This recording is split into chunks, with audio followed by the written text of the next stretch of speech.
Hey guys, it's Gary J. What do we have here? We've got a 29-gallon aquarium. Being a young man, I think as an engineer, he come up with some very interesting ways to make his own pump. Let me pull that out.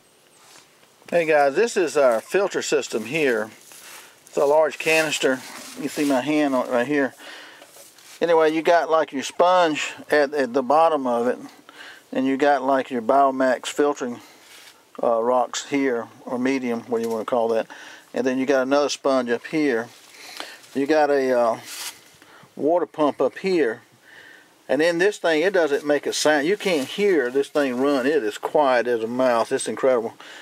The young man that made this is, he took some ideas from a bunch of other stuff, but he's a, I think he said he was starting to be a nuclear engineer. Anyway, got a pipe at the bottom here coming through here, and you got your coupling, you got your turn-on valve here. And so this is really just a homemade pump. And this pump is useful for 30-gallon tanks on up to perhaps 75. But if we see this pipe here coming up, it comes across here and up here. Now you see these pipes here, they get a little bit confusing when you're looking at them. But the pipe over here has got a hole at the top, that's your vent pipe. And this pipe here has got the holes here, that sucks in the water. The water goes down here, all the way down here, comes back up here. And as it comes up here, it goes back down, all the way down. Again, well, down in here, it comes back up. And then it comes down here to the white pipe, and it runs all the way down here and fills up in here. And you'll see water come up in here when it's filling. Anyway, to prime this thing, all you have to do, he's got a little one-way valve here. You put negative pressure or suck on that, give it negative pressure to get the air out here, and it'll prime itself. And that's all you got to do. And of course, plug it up. But this is a pretty neat system, and he's not had any trouble with it at all. And these 4 buckets here are 5-gallon buckets, new buckets. They got a rubber seal on the lids. They've got close to 20 gallons of the original water that was in the tank, and it's got the fish in this tank right here. And in the aquarium, this is a 29-gallon aquarium, and we've got a little bit of water left in here, and that's to keep these plants alive. And when we had about a 35-minute transportation time, so we'll fill this back up with the water and stuff. Hey guys, here we are. We got her on a stand, and we got the pump on.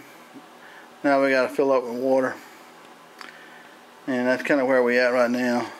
And then put our ornaments in there and so forth. Okay guys, this is where we at now with the tank.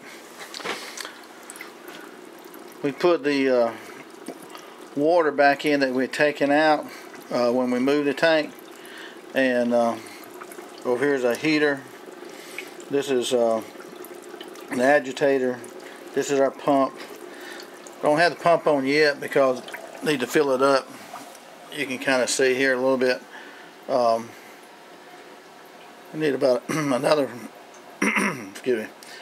You can see here we need about another 5 gallons or so to fill it up. But you can see our fish here. I try to decorate a little bit on the bottom. That's our angelfish. Hey guys, this is the finished product now. We got our tank assembled and put together. The filter's been running, the pump and all has been running for about 15 hours, and she's cleared up really nice.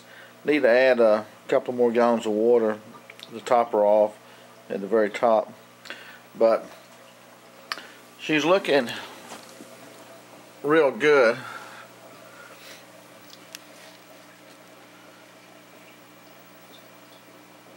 You see here we got our this is a live plant. This is a live plant, and this right here is artificial, and this is artificial over here. And we got a shell that I've had for some time, and we got a little bit of cover for the fish and all. And really looks nice. See that red fish there, how pretty that is. That's a Serpa Tetra, it's called. And then we got a beautiful angelfish. I always love those kind. And then we've got our guppies. All kinds of guppies, and they have all kinds of beautiful colors and all. And down here we've got a neon tetras. They're always pretty, especially like with a black light.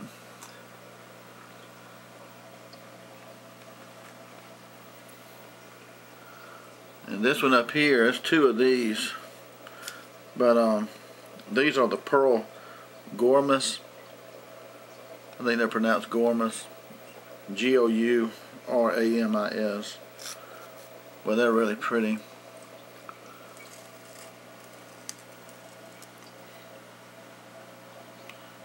And down here hiding is a red-tailed shark. And they're really pretty, the red-tailed shark.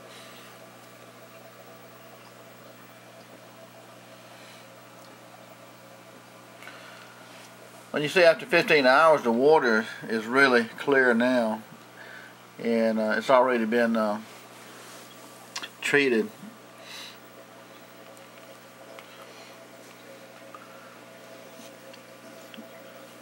Over here we got a thermometer, which is about 72 degrees. It's like a water agitator here. And over here we've got I bought a new heater. The other one's a little bit old. It worked, but it just was trying to replace it. That's a nice heater. It's about $25 for that one. And there's our angelfish again.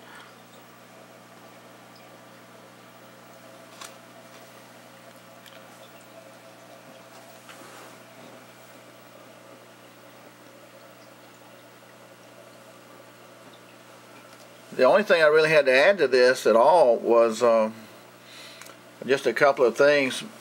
The plexiglass on top right here broke. No, it wasn't broke. The plexiglass on top here had to be replaced. There wasn't one. And the light bulb in here. Now this plexiglass this door is kind of expensive to me for plexiglass, but anyway, it's like $30, but I'm not complaining. And the light bulb in here is like $14 that had to be replaced. And the heater, that was about $25. And I mean, that's not bad. I made out like a bandit on this one. And I got all types of foods and chemical analysis here that came with it, and a few other things too at the bottom here with a light timer switch and all that. And we'll look at our pump system we were talking about, how that looks set up. The canister just stands straight up. See our red valve right there going to the pump.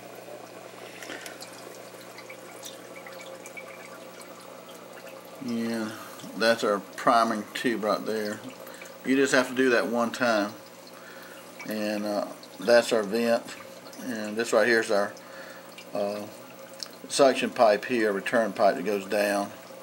And it all turns around, ends up coming back from the canister back up through here, back into the water.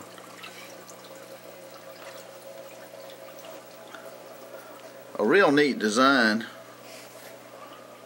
If you can see that coming back through.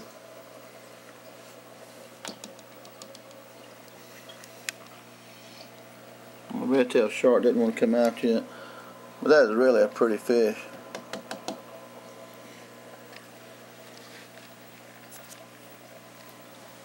But everything looks great, I think, you know, turned out really well.